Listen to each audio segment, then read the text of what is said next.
Welcome to A Shot of Ag. My name is Rob Sharkey. I'm your host. I'm also a farmer, and as a farmer, I grow corn, I grow soybeans, and then I send it down the road, and I really don't know whatever happens to it. But today's guest definitely does. Today we're talking with Austin O'Neill. How you doing, Austin? Good, Rob. Thanks for having me on. Yeah, you're from, do you say Leroy, or is it fancy? If you're from Illinois, you have to say all the town names wrong anyway. So Like it's San Jose. Like San Jose, yeah. So it's just Leroy. Is it It's Leroy. If I go there, does it have a Casey's? Oh, it has a Casey's, a big one. Mega Casey's, actually. Well, la-di-da. Oh, Okay, yeah, some we're of moving us up. Some of us Yeah. have the original Casey's Oh, where no. you turn right to No, go we to the got bathroom. we got the high-end one. Anyway, if you go into your fancy highfalutin Casey's and say, "Where am I?" What exactly are they going to say? Leroy. Okay. Yeah, don't say Leroy. They'll kick you out. And they should. Yeah, Yeah. rightfully so. Is that where you grew up? Actually, no, I grew up east of Bloomington, Cooksville. That's Okay. where I'm from. So no Casey's there. So your farm, is it in Leroy? It's not. It's actually in Cooksville. Okay, so you're just living there. Just live in Leroy. Geez, now you got me saying Leroy. Yeah. My wife teaches in another town over in Gibson City, so it's kind of a halfway point for us. Okay. Grew up on a farm? Yep. Grew up on the farm. What type of farm? Corn and soybeans mostly. We'll do some wheat, and we also have a little bit of alfalfa hay. Okay, why wheat? That's a horrible crop. It's the best time to get the combine out, right? Because the air conditioning never works. It smells like mice. Yeah. And but actually, we really like doing it. We don't do double crop beans as much now, but it helps us get some tiling done. But you're a grain farmer from Illinois. How do you have time to go to your lake house? Yeah, I'm still waiting on that check to come through. So It's a joke. yeah, It's a funny joke if you're a farmer. yeah. Okay, so did you always know that you were going to come back to the farm? You know, I really didn't. I knew that our rule has always been go off to school and then go find something else to do. Yeah. Then if there's room for you, we'll ask for you to come back. My case was a little different. Right after school, we needed the help. We were growing pretty quick, and Dad says, "There's room for you. Come on home." So Okay. Where'd you go to school? I went to Parkland College for 2 years, and then to the University of Illinois. Oh, okay. And ag degree? Yep. Got an ag degree from both colleges. So with your dad needing help, you said you did not go anywhere else. It was straight back to the farm? I did. I went straight back to the farm. Okay, I did too. Sometimes I wish I would have done something different. Do you ever think about that? I do. I didn't really know exactly what I wanted to do leaving school. I was going to have an ag leadership degree, so I thought, well, I can go do any type of business that I'd like. I always wanted to do something that was kind of tied to the farm. I just didn't know what. Yeah. So when you went back to the farm, what was your role? So we were farming as well as we were starting our specialty corn business. Now it's specialty and soybean corn business. So they needed help loading some barges on the river. They needed somebody who was willing to travel, willing to spend some time in some towns. And I was young and single at the time and not married. So yeah, I can go stay in a hotel for a while. Not everybody watching knows what you mean by specialty corn, specialty beans. Can you describe that? Yeah, so we grow, it's all non-GMO corn. Yeah. We do just number 2 non-GMO yellow, hard endosperm, waxy, white corn, all of it's food grade. Yeah. What's this? So this here is just number 2 non-GMO yellow. It's pretty common commodity. Which it looks, if this was GMO, it looks just the same. You wouldn't know any different. Is this what, a Cheetos jar? Is that where you got it? I don't know where that came from. I'm guessing it's Cheetos. It actually smells like corn. Well, I hope it does. Yeah. And it's been in there a while, so It's dry. yeah, she's plenty dry. Yeah. Look over there. Yeah. Do you want to try some? I think I'm all right. I Okay. just had You know breakfast. what corn is. I do. I remember how it tastes. It's a trick though, right? Because if a farmer can tell how dry corn is by chomping on it. I watched Grandpa and Dad always pull it right out of the field, and that's a little too wet still. Yeah. I think the union guys are probably going to be after me for spitting on the floor. It could be. Yeah. So there's no GMO, so it's not genetically modified. Correct. Why would somebody want that specific of corn? So most all of our corn, 90% or higher, is all going to Japan, and they're only using non-GMO in their food products. So they're not taking any GMOs. How do you get hooked up with Japan? So actually, our business got started many, many years ago. Actually, a guy named Randy Osterber and his father Louis they got hooked up with with the Japanese way early on. They were looking for barges worth of corn. So I worked for Randy right when I got out of school, and essentially as he retired, we took over his business, and essentially they're taking corn all year round and then storing it, and then they just turn around and sell it to other end users for different food products. It's food adhesives, granola bars, cakes, sodas. I've had a chance to go over to Japan. Fascinating country. Have you been over there? I haven't been. They had invited us over right around 2020, so didn't get to do that trip. Not the best. Not the best time to Timing's travel. everything, Yes, yeah. So the thing about them, very, very rich country. I mean, they've got a lot of money there. Very industrious, very hardworking. Space. They don't have space. So when you go to their house, I mean, when I go to your house, you probably have stuff around or whatever. None of that. So they spend their money on food. They want the highest quality food there is out there. Now, is that why they are paying, I'm assuming, a premium for what you're growing? Yes, they're paying a premium. They want, usually they're looking for at least a number 1 or number 2 corn. They're looking for a high-end product that they know is safe, and they also really enjoy getting to know the farmer. They want to know their product. Actually, the Japanese were just here visiting on Monday. So Where? At your place? At our farm. Yep. Really? Yep. They came to visit, and they want to get to meet the farmer. They said, I want to meet your dad. I want to meet your sister. We want Why? to know every step of the way. They enjoy knowing all the way from the farmer all the way to the end user. Okay. I mean, maybe it's just because we live here. I mean, if I went to your farm, I would look out in the field and like, oh, there's corn. But look at your neighbor's field. Oh, there's corn. They want to know not the product as much as a person. They want to be able to trace that product back. They want to know where it came from and get to know the farmer that's growing it. Okay. And a lot of times they come with an end user. They come with somebody who's actually processing it. They've seen the corn, but they've actually never seen the plant that it came from. Can they not grow this type of corn? Nothing like what we can do here, especially in the Bible Belt right here in the Midwest. I mean, it's, the best place to grow the corn and soybeans. Especially by where you are. I mean, that is, We're in God's country in McLean County for sure. everybody says that. Yeah, I mean, he owns it all, so I guess you're right. That's a good point. But I mean, that is literally some of the best farm ground on earth. It is. Yeah. We're blessed. Must be rough. Yeah, it's pretty rough. Does it get boring on those flat, straight Every fields? once in a while you see a waterway and you got to lift up, and it's a real pain. Anyway. Is that intimidating at all when they come? Because they come from across the globe. I mean, that's the other side of the world. They're coming to check you out. Is it intimidating at all? Oh, it is. It is. You're always worried about language barriers, or you make the wrong joke, you make the wrong comment. I hope Yeah. I didn't insult these guys. But it's funny. Most of the time they do understand English. A lot of times they actually speak it as well. So a lot of times my sister and I, who I farm with, will be over here whispering a little bit, and then all of a sudden he caught on to the joke I was saying. Oh, okay, gotcha. He knew more than I realized. Ohio. That means good afternoon. Ohio. Okay. That's literally all I remember. Yeah. Konnichiwa, I think, is something about robots. I don't know. I believe you. Yeah. Domo Regato. Mr. Roboto? I think it's an Italian dish with pasta. Oh, okay.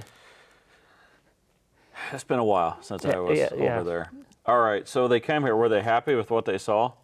They were happy. They're always interested to see what the crop is going to be like. They're watching the boards. They're watching these USDA reports, but they really want to know from the farmer, is this going to be a good crop or not? Oh, so they're checking out their investment too. Yes, Okay. very much so. You were honored by the Illinois Soybean Association. Yes. 20 under 40? Yes. How old are you? I'm 31. Okay, so you could win this like 9 more years, right? Yeah, I'm good to go. Yeah. I mean, what's that mean to you to get named that? It was quite an honor.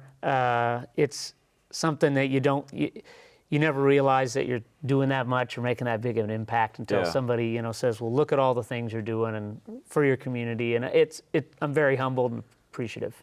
Were you judged? I was not judged. No, I was just nominated by I think probably 2 people that nominated me. I know of one guy that nominated me. I mean, do you bribe someone to get this award? Yeah, usually I give them some money and hey. It is Illinois, yes, right? that's right. Yeah. Corruption at its finest. Do you get a plaque? I don't actually know what I'm going to get so far. Yeah. I got a hat in the mail, and it's a really nice one. You get a hat. Yes. Okay. Yep. So, but Only they're a farmer. Yeah, Gets that's right. So excited Always over looking forward to a hat. Yes. So they're going to have a meeting later on this winter. So I'll be excited to see what all will happen. Well, that's pretty cool too, because you get in a group of other leaders. I mean, Yes. That in itself could inspire you to do more cool stuff. And it's interesting. The closest farmer to me was almost an hour away. It's people all over the state. And, just in McLean County, we're so heavy on corn and soybeans, you almost forget about all these other farmers in the state that are doing so many other products and livestock. Doing real work. Yeah, exactly. Tell me about the barges. Yeah, so we also, on top of the farm, we run a business called Osterburn Associates. We load the specialty corn and soybean barges. So my sister and I both go load barges on the Illinois, Mississippi, and the Ohio. And it's about 60, roughly, semi-truck loads. So we're making sure that the barge gets level to draft, also up to grade. So we're inspecting each truck that goes on, testing Level. it for GMO. Yeah, so we need to make sure we put the right amount of corn all the way across the barge because there's certain drafts that we have to make to stay in the level of the river. I don't know what that means. So when we put on, the barge starts really high. It's really deep. Yeah. Starts high out of the water, and as we load it, it keeps sinking deeper and deeper. Yeah. We need to make sure that all 4 corners all stay correct so that it can you don't travel want it down deep. the river. Yeah, because that would drag and stuff. Correct. Okay. Yep. I mean, when you say load a barge, tell people the process, because it sounds like it's you in a bucket. And a shovel. Yeah. Yeah. No, I don't have to do that, thankfully. So most everything's going through a river elevator. So we never put anything in-house. So nothing goes actually into the elevator. We dump directly into a pit, straight out onto a conveyor. And that conveyor sits, and they open doors on the lids, and then they put the grain under each one of the holes. Yeah. 60-ish truckloads. 60 truckloads, So roughly. a truckload is 1,000 bushel. Roughly, yep. Yeah. Yep. Of corn, it's 56 pounds. Of Soybeans is 60. this, yeah. So that's a ton of weight that's going down the river. It is. Yep. Is that the best way to do it? Get it to Japan? It is. River is probably the cheapest way to move grain. Yeah. It's cheaper than rail, much cheaper than truck. So it's definitely our best way to get everything there. All goes down, eventually it gets to Mississippi, to New Orleans. It's offloaded then onto large vessels and then over to Japan. It takes about 30 days to get there. From when you're From when putting it on the barge. Correct. When I put it on the barge here, when it offloads on the truck, about 30 days, it's That's in not Japan. bad. It's not bad. Really? That's Nope. a big ocean. Yeah, a lot of the time it's just getting through the traffic of New Orleans, getting offloaded onto a vessel, then through the Panama Canal and over. Okay, I'm glad you said that, because I don't have a globe in front of me, and I didn't remember if that has to go through the canal or not. Yes, yep, Yeah. yep. Now there, they do have to bribe people. That's not your circus. Yeah, right? not my ballpark. So You are, I'm going to say you're rare in farming because you know where your corn ends up. Most farmers don't. Do you think that gives you an advantage, or does it matter? I wouldn't say it gives me an advantage. It gives me a different perspective. And it does help me think about what's going into my product. And when we talk about being stewards of the land, it's great to say I was there every step of the way, from the kernel, the day I planted it, all the way till when it got milled and put into a food product. Yeah. I could definitely see where that would give you a sense of pride. I mean, It's a pride profession because we are feeding people. But yeah, in a way, I never know where my corn and soybean go. So I think it's very cool that you have this whole idea of, and you've met the people that are going to eventually be eating it. You just need to get over there now. I do. I would love to get over there. One of the guys I farm with, Ben Scholl, one of the other families we farm with, he's been over to see it, and he's got to meet everyone there, and he said it's a really amazing experience. You'll never eat sushi here again in the States. It's just not the same. No. Yeah. It's like something a dog wouldn't touch. I do love sushi, though. I do too. I used to love it like here, but now after going to Japan, You're just a sushi snob now. it's crap. Yeah. Yeah, but that's a different show. Okay, you love to hunt, huh? I do love to hunt. What do you hunt? I love to hunt really turkey and deer, Mm-hmm. my primary. If I can get out and do some dove hunting, some pheasant hunting, I love to. With farming, as you know, it's tough to get out. Both turkey and deer seasons always overlap with harvest and planting. Yeah. So I'm always, I hate to say it, but kind of hoping for some rain days in there so I can escape for a few days. Do you get a lot of pheasants down there? You know, we don't have any as many as we used to, but Yeah. I'm seeing more and more. We always try and not mow our roadside ditches all summer long. You know, leave the grass a little tall, let some fences overgrow a little bit, then we see some pheasants. Okay, that's an interesting point because a lot of the people watching really don't know agriculture that well. Mowing of the ditches, yes, that is one thing. Now we mow ours because we want it to look good. You do get a little bit of buffer for when like a deer comes out of the field to where he's on the road, but there is an argument to where we are destroying some habitat that could benefit, like the pheasants and that. You guys are going that route to you want to help nature. We do. We try and do a happy medium. So we always say we mow the first 5 feet. So we mow right between the road and the ditch, just a pass where on the small township roads you can meet another car and not have to drive through the Yeah. tall grass. But the rest of the time we're trying to leave it out as long as we can. Yeah, you can spend a lot of money deer hunting. Yes, you can. You can ask my wife. Does she not a fan of how much money you spend? Well, I try to keep the spending to a minimum, but Yeah, you know she's gonna watch. Exactly. Yeah. No, Rob, I don't spend very much at all. I hardly spend anything. I probably make money doing it. That's exactly it. Yes. Yeah. Have you had any luck? I usually have some pretty good luck. I'd love to get out and bow hunt more. It's always during the beginning of harvest. So usually I'm trying to get out during muzzleloader. I can get out during black late. powder, and Yeah. late season I have better luck. Turkey hunting I didn't get to get out at all this spring just because we got in with early planting. But really, turkey hunting is probably my favorite thing to do. Do you know for like $20 you can buy those butter balls? They're a lot better than the stuff you're going to shoot out by Leroy. But again, see, we got to keep that on the down low from my wife. Otherwise, I can't get away for a whole week and go sit out in the woods. Oh, so that's what it's, okay. Yeah, How yeah. long have you been married? 7 years. Where'd you meet her? Actually, we went to high school together. So Really? high school Did sweethearts. you date in high school? We did. Like yep. what year? Like we started right when we were both 16. Really? So, yeah. Oh, so you could drive. Yeah. Oh yeah. Okay. Yeah. 7 years? Yeah. You're still newlyweds. Yeah.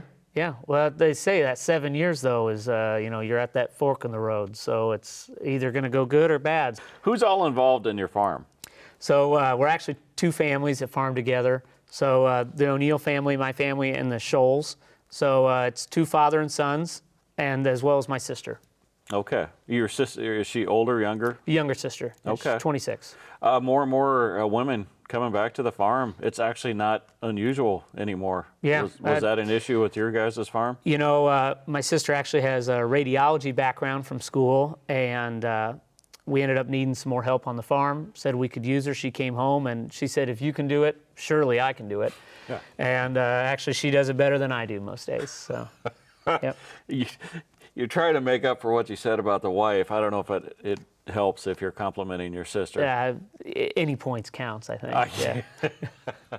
it can't hurt anyway. Yeah. So what's the goal with your farm? Are you hoping that your family, your seventh generation, which is kind of rare, usually you only hear sixth, but your seventh, are you hoping someday it'll keep going down to the 8th, 9th, 10th? I do. I hope it continues to grow. It's been a great opportunity with two families coming together. So everyone has their fortes that they can bring to the operation. So we have, Ben Scholl is great at marketing, and his father Mark is great for helping us on the finance side, and my sister and I are great at just getting dirty and doing the hard work. And everybody comes together to really diversify our whole farm so that we can continue to make it a profitable business. Yeah. Do you know what I found? And I don't know how many farmers we've interviewed, I mean thousands over the years. What I find is it's rare actually for a family just to make a living off of farming alone, raising crops, raising livestock. There always seems to be some niche, and you guys are going the food grade route in that. Do you think that has helped your farm survive? I really do. I think it's helped to be able to keep the next generation on the farm, help to diversify income. I think that's a big part of where farms are going to have to go as we go forward with the need for insurance and that sort of thing. It's how can we diversify to help income all year long. So do you spend much time on which river with the barges? I spend most of my time on the Illinois, but we're on the Illinois, the Mississippi, and the Ohio. Okay. And what's this? I haven't even heard. What's the deal with the lock and dams? Are they getting fixed, improved at all? They are. They've been closing different sections of the rivers to try and get them fixed. It's incredible that the age of these locks and dams that we're still depending on every day. There's a lot of these that they're closed right now that are over 100 years old. So it's kudos to the guys that built that 100 years ago, because it is they aren't definitely going to get built that well again. again. They won't be built that well again. Now, is that what the Army Corps of Engineers? Yes, correct. Yeah. Yeah. Because I know ag's been fighting, all these ag groups have been fighting that for years, because the process is tell me if I'm wrong, you fill a barge and then you have to break that away from where they put all the barges together, and you can't put them all through at the same time. So that doubles the time you have to get them through a lock and dam. Correct. Every time it has to go through a lock and dam, it does slow it down quite a bit. So when on the Illinois, we can only pair so many barges together. You get to the Mississippi, you can stack them wider and deeper. So they ever just try to blast through those dams? Well, every once in a while you see it on the news. I don't think they do it on purpose. Really? So they can get away from you, but most of the tug services around here do a really good job. I've been by a barge. Generally, you stand beside one. It's amazing how. I mean, they look big going down the river, but if you stand by one, it's just kind of awe-inspiring how big they are. It is, and it's crazy to actually know about how many of them are going down the river at all times. Yeah. I mean, we don't really think about river travel just because we're not on it all the time. Yeah, those tugboat captains, they ever tell you about like river monsters? No good stories that I'm aware of. Why are you winking at me? That's for another show. Okay. Yeah. We are getting low on time. Yeah. Are you on social media or the internet anywhere? We do have a website. Our farm has a website, and but otherwise, I'm not on social media a lot. I do have Facebook. What's the website? It's o'neillscholl.com. Okay. And that is was that just kind of an overview of your farm and that? That is. Yep. And it Okay. also links us to the grain business, Osterburn Associates. Okay. Well, congratulations on being named Illinois Soybean Association 20 Under 40 winner. That's impressive. That's a lot of people you're competing against and a lot of very smart people. So I'd be very proud of it. Yes, it's a great honor to be on that list. Maybe you'll get more than a hat I'm kind of hoping so. Maybe 2 hats. Farmers do love their free hats. or a thermos. A thermos? Yeah, oh yeah. What is the best tchotchke out there now? Well, everybody now's got to have the Stanleys, I see, Now everybody wants those. What's the Stanleys? They're just the new mug that everybody's got to have. We've moved on from Yetis to Stanleys now. Okay. So, Well, yeah. here's hoping to Stanleys. So, all right. Austin O'Neill, thank you very much. Really appreciate it. Everybody else, we'll catch you next time.